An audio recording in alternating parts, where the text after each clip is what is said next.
BBA honours প্রথম বর্ষ হিসাব বিজ্ঞান বিভাগের শিক্ষার্থীদের অনলাইন ক্লাসে স্বাগতম জানাচ্ছি। আমি ওয়াসিম খন্দকার, প্রভাষক হিসাব বিজ্ঞান বিভাগ, কুমিল্লা অজিত গুহ মহাবিদ্যালয়। আজকের ক্লাসে আমি principles of finance chapter 5 long term financing নিয়ে আলোচনা করব। আমাদের আলোচনার topic bond valuation. Long term ফিনান্সিংয়ের একটি গুরুত্বপূর্ণ টপিক এটি। এই বন্ড ভ্যালুয়েশনের উপর এটি আমার প্রথম লেকচার।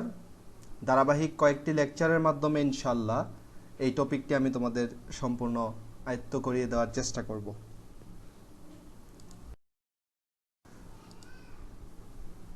চলো শুরুতে আমরা জেনে নিই বন্ড কাকে বলে। বন্ড হলো দীর্ঘমেয়াদী অর্থায়নের একটি অন্যতম উৎস। কর্পোরেশন বা কোম্পানি কর্তৃক ইস্যুকৃত দীর্ঘমেয়াদী ঋণের দলিলকে বন্ড বলে। মূলত কোম্পানি বা কর্পোরেশনগুলো শেয়ার ইস্যুর মাধ্যমে মূলধন সংগ্রহ করার পরেও যদি অতিরিক্ত মূলধন সংগ্রহের প্রয়োজন পড়ে, অর্থায়নের প্রয়োজন পড়ে, সেই ক্ষেত্রে কোম্পানিগুলো এই বন্ড ইস্যু করে থাকে। এই বন্ড তাদের দীর্ঘমেয়াদী অর্থায়নের উৎস হিসাবে বিবেচিত হয়। বন্ডের মূল্যায়ন, ভ্যালুয়েশন অফ বন্ড। যে প্রক্রিয়ার মাধ্যমে বন্ডের বর্তমান মূল্য নির্ণয় করা হয় তাকে বন্ডের মূল্যায়ন বলে। মূলত বন্ডের বর্তমান মূল্য বা অন্তর্নিহিত মূল্য নির্ণয় করাকেই বন্ডের মূল্যায়ন বলা হয়। মূল্যায়নের দৃষ্টিকোণ থেকে বন্ড তিন প্রকার, যথা 1. পরিশুদ্ধ বন্ড বা কুপন বন্ড, ইংরেজিতে বলা হয় redeemable bond or coupon bond. 2. অপরিশুদ্ধ বন্ড বা চিরস্থায়ী বন্ড, ইংরেজিতে বলা হয় irredeemable bond or perpetual bond. 3. শূন্য কুপন বন্ড, ইংরেজিতে বলা হয় জিরো কুপন বন্ড। আজকের ক্লাসে আমরা পরিশুদ্ধ বন্ড বা কুপন বন্ড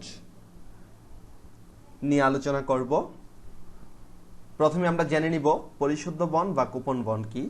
যে বন্ডের নির্দিষ্ট পরিশোধের সময় এবং কুপন সুদের হার উল্লেখ থাকে তাকে পরিশুদ্ধ বন্ড বা কুপন বন্ড বলে। প্রিয় শিক্ষার্থীরা, একটু লক্ষ্য করে দেখো, ম্যাচুরিটি পিরিয়ড এবং কুপন ইন্টারেস্ট রেট, এই দুটি ইনফরমেশন আমি ভিন্ন কালারে হাইলাইট করে দিয়েছি। কারণ এই দুটি ইনফরমেশন যখন কোনো বন্ডের ক্ষেত্রে থাকবে তখন আমরা সেই বন্ডকে রিডিমেবল বন্ড বা কুপন বন্ড বলবো, এবং অঙ্ক করার সময় আমাদের এই ইনফরমেশনটি প্রয়োজন হবে। তো চলো আমরা রিডিমেবল বন্ড আর কুপন বন্ডের ভ্যালুয়েশন কিভাবে করব সেই সূত্রগুলো শিখব। প্রথমে আমি রিডিমেবল বন্ড বা কুপন বন্ডের ইয়ারলি ইন্টারেস্টের সূত্রটি আলোচনা করতে চাই। B nought or VB equal I by R 1 minus 1 by 1 plus R power n plus MB divided 1 plus R power n। এটি হচ্ছে বার্ষিক সুদের ক্ষেত্রে রিডিমেবল বন্ডের ভ্যালুয়েশনের সূত্র। এই সূত্রের যে উপাদানগুলো ব্যবহার হয়েছে কোনটি কি বোঝায় সেটি আমরা একটু দেখে নিব এখন। বি নট বা বিবি, এটি দিয়ে বোঝাই ভ্যালু অফ বন্ড, অর্থাৎ বন্ডের মূল্য। আমরা এই সূত্র প্রয়োগ করে এই ভ্যালু অফ বন্ড বা বন্ডের মূল্য নির্ণয় করব। এফ বি, এটা দিয়ে বোঝাই ফেস ভ্যালু অফ বন্ড, বন্ডের লিখিত মূল্য যা বন্ডের গায়ে উল্লেখ থাকে। এই ফেস ভ্যালু প্রয়োজন হবে আমার ইন্টারেস্ট নির্ণয় করতে বন্ডের। ঠিক নিচে দেখো ক্যাপিটাল লেটারের আই, অ্যামাউন্ট অফ ইন্টারেস্ট বা সুদের পরিমাণ। তোমরা একটু খেয়াল করবে এই ক্যাপিটাল লেটারের আই দিয়ে সুদের পরিমাণকে দেয়, আর যদি স্মল লেটারের আই ব্যবহার করা হয় সেক্ষেত্রে ইন্টারেস্ট রেটকে বোঝায়। আর আমাদের এই অঙ্কে ইন্টারেস্ট রেট লাগবে না, লাগবে হচ্ছে সুদের পরিমাণ, সেজন্য ক্যাপিটাল লেটারের আই আমরা ব্যবহার করেছি। এবং এই ইন্টারেস্ট বের করার জন্য আমাদেরকে ফেস ভ্যালুর উপর সুদের হার দিয়ে পার্সেন্ট দিলেই ইন্টারেস্টটা বের হয়ে আসবে। তারপর N, number of year or maturity period, বছর সংখ্যা বা পরিশোধের সময়। এমবি ম্যাচুরিটি ভ্যালু বা পরিশুদ্ধ মূল্য। সাধারণত ফেস ভ্যালু যা হবে এমবি তাই হবে, তবে প্রশ্নে যদি উল্লেখ থাকে এমবি ভিন্ন হইতে পারে। সেক্ষেত্রে প্রশ্নে অবশ্যই উল্লেখ থাকবে, যদি প্রিমিয়াম উল্লেখ থাকে তার মানে অধিমূল্যে পরিশোধ হবে, আর যদি ডিসকাউন্ট উল্লেখ থাকে তাহলে কম মূল্যে পরিশোধ হবে। সেক্ষেত্রে এমবি আলাদা বের করে নিতে হবে। প্রিমিয়াম হলে এমবিটা যোগ হয়ে হবে ফেস ভ্যালুর সাথে, আর যদি ডিসকাউন্ট হয় তাহলে ডিসকাউন্টটা বিয়োগ হয়ে এমবি নির্ণয় করতে হবে। তো সাধারণত অধিকাংশ কি এমবি ফেস ভ্যালুর সমপরিমাণ হয়ে থাকে। তারপর আর দিয়ে বোঝায় রিকোয়ার রেট অফ রিটার্ন। এটা আরো অনেকগুলো নামে থাকতে পারে, এক্সপেক্টেড রেট অফ রিটার্ন নামে থাকতে পারে, ইল রেট নামে থাকতে পারে, ডিসকাউন্ট রেট নামে থাকতে পারে, কস্ট অফ ক্যাপিটাল নামে থাকতে পারে। যে নামেই থাকুক অঙ্কে এটাকে আমরা দিয়ে ইন্ডিকেট করব, আর এটাকে আমরা বাংলায় প্রত্যাশিত আয়ের হার বলে থাকি। তো এই মানগুলো যখন আমরা বের করে ফেলতে পারবো, দেন এই সূত্রে মানগুলো বসিয়ে দিলে আমাদের অঙ্কটা আমরা করতে পারবো, অর্থাৎ বন্ডের ভ্যালুয়েশনটা নির্ণয় করতে পারবো। চলো এবার নট ইয়ারলি সূত্রটা আমরা দেখব। নট ইয়ারলি মানে সুদ বছরে একাধিকবার গণনা হবে, একবার না। ইয়ারলি ইন্টারেস্ট হচ্ছে সুদ বছরে একবার গণনা হবে, আর নট ইয়ারলির ক্ষেত্রে সুদ বছরে একাধিকবার গণনা হবে। দেখো সূত্রের ক্ষেত্রে কিছুটা ভিন্নতা আছে আমাদের। আগের সূত্রটার মতোই আমাদের পরবর্তীতে নট ইয়ারলি সূত্রটা, সেক্ষেত্রে একটা অতিরিক্ত এম ব্যবহার হয়েছে সূত্রে। আই হয়েছে আর কে এম দিয়ে ভাগ হয়েছে, আর এন এর সাথে এমটা গুণ হয়েছে। তো এই এম দিয়ে কি বোঝায় আমরা একটু দেখে নেই। এম হচ্ছে number of compounding or discounting interest in a year, অর্থাৎ বছরের সুদ গণনার পরিমাণ। তো এম এর ভ্যালুগুলো কখন কি হাফ ইয়ারলি হবে তখন এম হবে 2, যখন কোয়ার্টারলি হবে এম হবে 4, যখন বাই মান্থলি হবে এম হবে 6, যখন মান্থলি হবে এম হবে 12, যখন উইকলি হবে এম হবে 52 বা 52।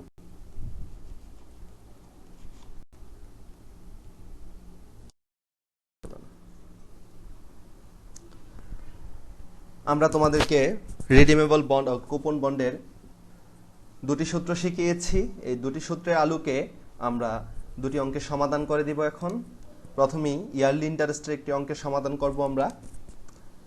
Problem 1, a bond with 5 years to maturity. একটা বন্ডের ম্যাচুরিটি পিরিয়ড 5 বছর and a coupon rate of 6% এবং কুপন হার হচ্ছে 6%, has a face value of টাকা 20,000 এবং এটার লিখিত মূল্য হচ্ছে 20,000 টাকা। ইন্টারেস্ট ইজ পেইড অ্যানুয়ালি, সুদ বার্ষিক ভিত্তিতে প্রদান করা হয়। If you require a return of 8% on this bond, যদি প্রত্যাশিত আয়ের হার 8% হয় এই বন্ডের, what is the value of this bond to you, তোমার কাছে এই বন্ডের মূল্য কত? তাহলে আমরা শেষ থেকে যদি বলি, আমাদের কাছে বন্ডের মূল্য জানতে চেয়েছে, আমরা বন্ডের ভ্যালুয়েশনের সূত্র অ্যাপ্লাই করব। তারপর অঙ্কের শুরুর দিকে যদি আসি আমরা, 5 ইয়ার্স টু ম্যাচুরিটি, এখানে এটাকে আমি হাইলাইট করে দিয়েছি। দেখো coupon rate of interest, coupon interest rate এটাকে হাইলাইট করে দিয়েছি। আমরা শুরুতেই বলে এসেছিলাম কুপন ইন্টারেস্ট রেট এবং ম্যাচুরিটি পিরিয়ড এই দুটি ইনফরমেশন যখন কোনো অঙ্কে থাকবে তখন এটা কুপন বন্ড বা রিডিমেবল বন্ড হবে। তাহলে আমরা বুঝতে পারছি নিশ্চয়ই এটা কুপন বন্ড বা রিডিমেবল বন্ড, এবং সেই বন্ডের সূত্রটি আমরা অ্যাপ্লাই করব। দ্বিতীয় লাইনের মাঝামাঝি অংশে দেখো অ্যানুয়ালি, এটাকে আমি হাইলাইট করে দিয়েছি, এবং সুদ বার্ষিক ভিত্তিতে প্রদান করা হয়, তাহলে ইয়ারলি ইন্টারেস্টের সূত্রটা আমাদের অ্যাপ্লাই করতে হবে। চলো আমরা সূত্রটি দেখে নিই। Solution, B nought equal I by R 1 minus 1 by 1 plus r power n plus mb 1 plus r power n। এই সূত্রটি আমরা অ্যাপ্লাই করেছি, ইয়ারলি ইন্টারেস্টের সূত্রটি। এই সূত্রের মানগুলো আমরা একটু দেখে নেব অঙ্কের আলোকে। বি নট ইকুয়াল হোয়াট, এটা বের হবে এফ বি 20,000, উপরে মান দেয়া আছে এফ বি, সেটা আমরা বসিয়ে দিলাম। ক্যাপিটাল লেটারের আই, অ্যামাউন্ট অফ ইন্টারেস্টকে ইন্ডিকেট করে। অ্যামাউন্ট অফ ইন্টারেস্ট হবে 20,000 ইন্টু 6%, 1200 বের হবে এটা ক্যালকুলেটরে করলে। N equal number of maturity period, এখানে 5 ইয়ার্স। এমবি, যেহেতু প্রশ্নে কোনো কিছু উল্লেখ নাই সেই ক্ষেত্রে ফেস ভ্যালুই হবে এমবি বা ম্যাচুরিটি ভ্যালু 20,000। আর রিকোয়ার রেট অফ রিটার্ন প্রশ্নে দেয়া আছে 8%, এই 8%কে যখন আমরা ভগ্নাংশ আকারে তখন 0.08। এই মানগুলো বের করার পর আমরা সূত্রে মানগুলো বসিয়ে দিব। তারপর সূত্রে মানগুলো বসানোর পর ক্যালকুলেটর দিয়ে আমরা মানগুলো বের করে নিব ক্যালকুলেশন করে। দেন আমরা একটা মান টাকা 18,403। এটা অ্যান্সার। আমি পুরো অঙ্কটা তোমাদেরকে করে দেইনি, তোমরা সম্পূর্ণ অঙ্কটা নিজেরা বাসায় করবে। আমি প্রথমে সূত্রটি লিখে দিয়েছি, তারপর মানগুলো বের করে প্রথম লাইনটা তোমাদেরকে করিয়ে দিয়েছি, তারপর পরবর্তী লাইনগুলো করে তোমরা রেজাল্ট পাবা। নিচে যে রেজাল্টটা আমি 18,403, অর্থাৎ এই যে বন্ড 20,000 টাকার একটি বন্ড ফেস ভ্যালু, সেই বন্ডের 6% ইন্টারেস্টে 5 ইয়ার ম্যাচুরিটি পিরিয়ডে আজকের দিনের মূল্য হচ্ছে 18,403। নিশ্চয়ই তোমরা অঙ্কটি বুঝতে পেরেছ।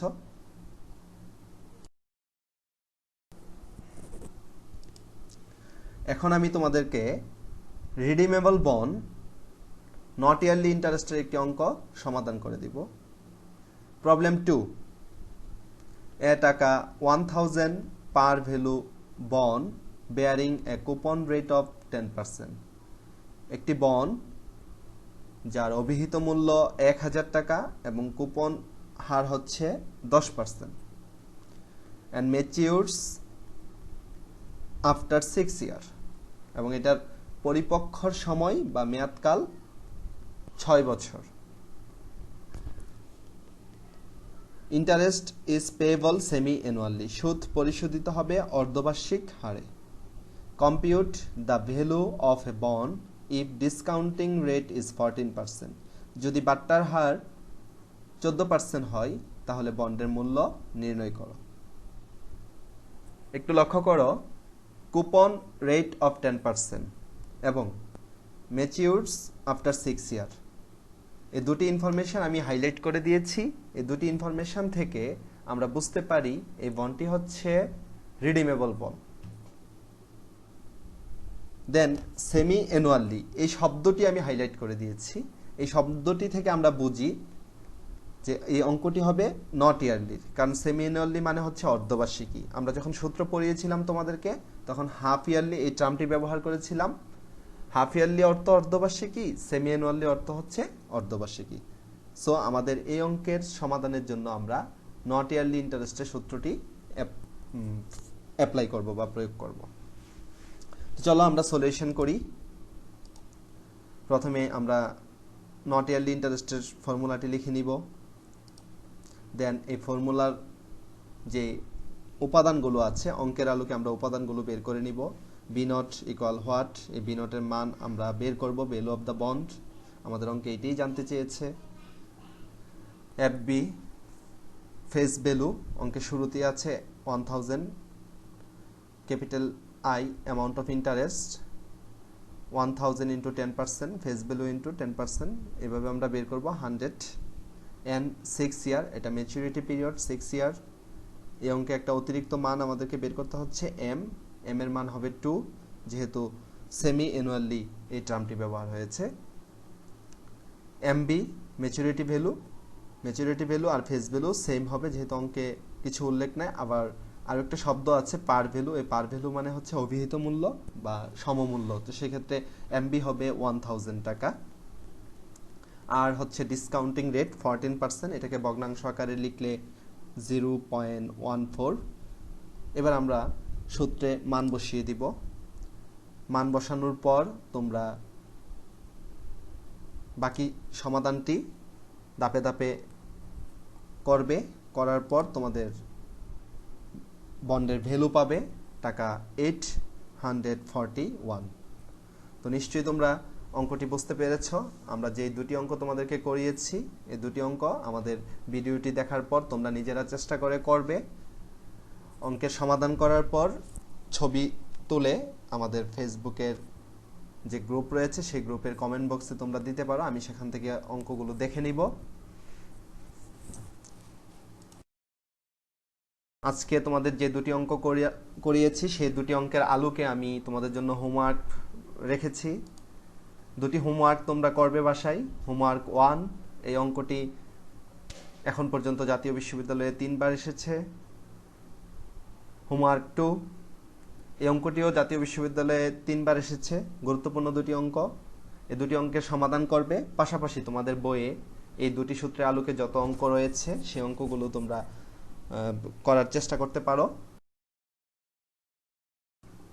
আজকের ক্লাসের বিষয়ে যদি তোমাদের কোনো প্রশ্ন বা মতামত থাকে সেক্ষেত্রে তোমরা ফেসবুক গ্রুপে কমেন্ট করতে পারো, অথবা প্রয়োজন হলে আমাকে কল দিতে পারো। সম্পূর্ণ ক্লাসটিতে আমার সাথে থাকার জন্য সবাইকে অসংখ্য ধন্যবাদ।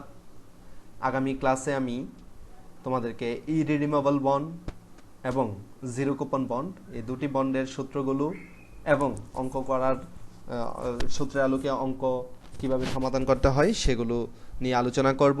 সেই পর্যন্ত ভালো থেকো, সুস্থ থাকো। আল্লাহ হাফেজ।